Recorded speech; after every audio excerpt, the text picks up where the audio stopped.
மாண்புமிகு இதய தெய்வம் நம்ம எல்லாம் உருவாக்கி பல பதவிகள் கொடுத்து அழகு பார்த்த ஒப்பற்ற தெய்வம் புரட்சி தலைவி அம்மா அவருடைய 76வது புனித பிறந்தநாள் விழா இன்றைக்கு காலையிலே புரட்சி தலைவி அம்மா அவருடைய வாரிசாக புரட்சி தலைவர் எம்ஜிஆர் புரட்சி தலைவி அம்மாவுடைய ஆட்சியை கழக ஆட்சியை சிறப்பான முறையில் 4.5 ஆண்டு காலம் நடத்தி அம்மா தந்த திட்டங்கள் மட்டுமல்ல மக்களுக்கான திட்டங்கள் தந்து கோவை மாவட்டத்துக்கும் 50 ஆண்டுகள் இல்லாத வளர்ச்சியை தந்த ஒப்பற்ற முதலமைச்சராக இருந்து இன்றைக்கு எதிர்க்கட்சித் தலைவர் கழகத்தினுடைய பொதுச் செயலாளர் எடப்பாடியார் தலைமையிலே இன்றைக்கு அம்மாவுடைய திருவுருவ சிலைக்கும் புரட்சித் தலைவர் எம்ஜிஆருடைய திருவுருவ சிலைக்கும் மாலை அணிவித்து மருத்துவ முகாம் அதேபோல் நலத்திட்டங்கள் என்று பல்வேறு திட்டங்கள் இன்றைக்கு அம்மாவுடைய பிறந்தநாளிலே ஆரம்பிக்கப்பட்டு தொடர்ச்சியாக இன்றைக்கு மதியத்துக்கு மேல் இன்றைக்கு காலையிலிருந்து கோவை மாவட்டத்திலே அதிகமான நலத்திட்டங்கள் அன்னதானங்கள் கோலப்போட்டி நிறைய மக்களுக்கான திட்டங்கள் மாவட்டம் முழுவதும் நடத்தப்பட்டது.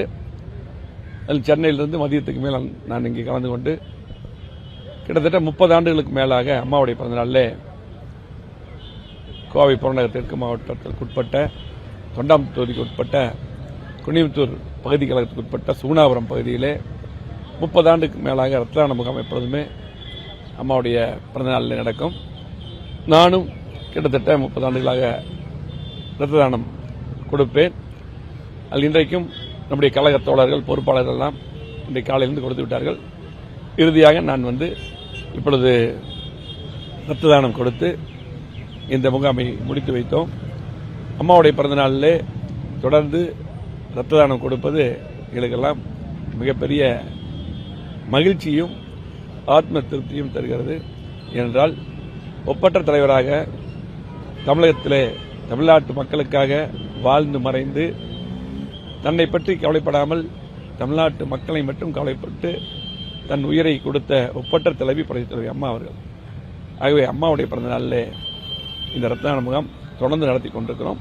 அதேபோல கோவை மாவட்டத்திலே நம்முடைய பொதுச் செயலாளர் எடப்பாடி உத்தரவு கிணங்க 1 வாரம் முழுவதும் தொடர்ந்து அம்மாவுடைய பிறந்த நாளிலே பல நலத்திட்ட உதவிகள், விளையாட்டுப் போட்டிகள் என்று கொடியேற்றுதல், இனிப்பு வழங்குதல் என்று பல்வேறு திட்டங்கள், மருத்துவ முகாம் என்று பல்வேறு திட்டங்கள் எல்லாம் மக்களுக்கு தேவையான திட்டங்கள் எல்லாம் தொடர்ந்து நடைபெறும் என்பதை தெரிவித்துக் கொள்கிறேன்.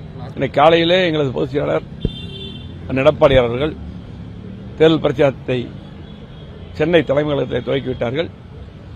கண்டிப்பாக அவருடைய உரையிலேயே 40 வெல்வோம் என்று உரையிட்டிருக்கிறார்கள். அது மட்டுமல்ல, அதிமுகவுடைய நலன், தமிழ்நாட்டுடைய நலன், தமிழ்நாட்டு மக்களுக்காக பாராளுமன்றத்தில் குரல் கொடுக்க எங்களது 40 நாடாளுமன்ற உறுப்பினரும் வெற்றி பெறுவார்கள். கோவை மாவட்டத்திற்கு உட்பட்ட 5 நாடாளுமன்ற தொகுதியிலும் கண்டிப்பாக அதிமுக வேட்பாளரும் கூட்டணி கட்சி வேட்பாளரும் வெற்றி பெறுவார்கள். இன்னொன்னு, தொடர்ந்து கடந்த பட்ஜெட்ல அறிவிச்ச அதே திட்டங்கள் தான் மீண்டும் இந்த பட்ஜெட்லயும் அறிவிச்சிருக்கிறாங்க.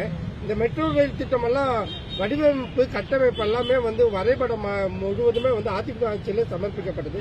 இது மீண்டும் அதையே கொடுத்திருக்கிறாங்க. அது தேர்தல் அறிக்கையா பாக்குறீங்களா இல்ல பட்ஜெட்டா பாக்குறீங்களா?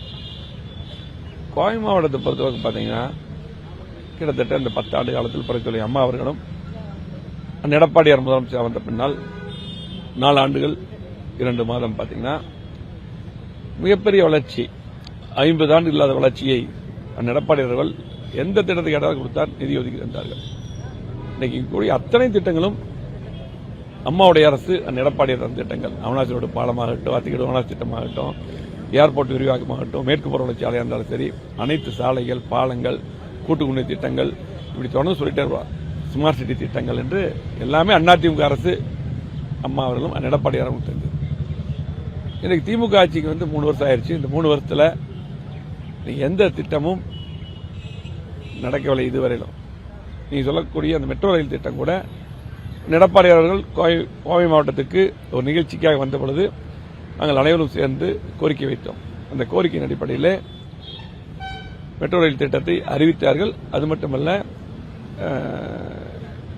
ஜெய்கா ஜப்பான் கூட்டுறவு உதவியுடன் பார்த்தீங்கன்னா 3 கோடி ரூபாய் நிதி ஒதுக்கி அதுக்கு ஆரம்பகட்ட வேலை நடந்தது.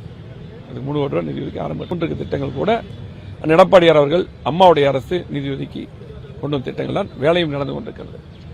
ஆகவே இன்றைக்கு கோவை மாவட்ட மக்கள் தெளிவாக இருக்கிறார்கள். கண்டிப்பாக நாடாளுமன்ற தேர்தலும் சரி, சட்டமன்ற தேர்தல் எப்பொழுது வந்தாலும் எடப்பாடியார் அவர்கள் முதலமைச்சராக வர வேண்டும் என்று ஒட்டுமொத்த மக்களும் முடிவு செய்துவிட்டார்கள். ஆகவே கண்டிப்பாக எனக்கு மிகப்பெரிய வெற்றியை நாடாளுமன்ற தேர்தலில் கிடைக்கும்.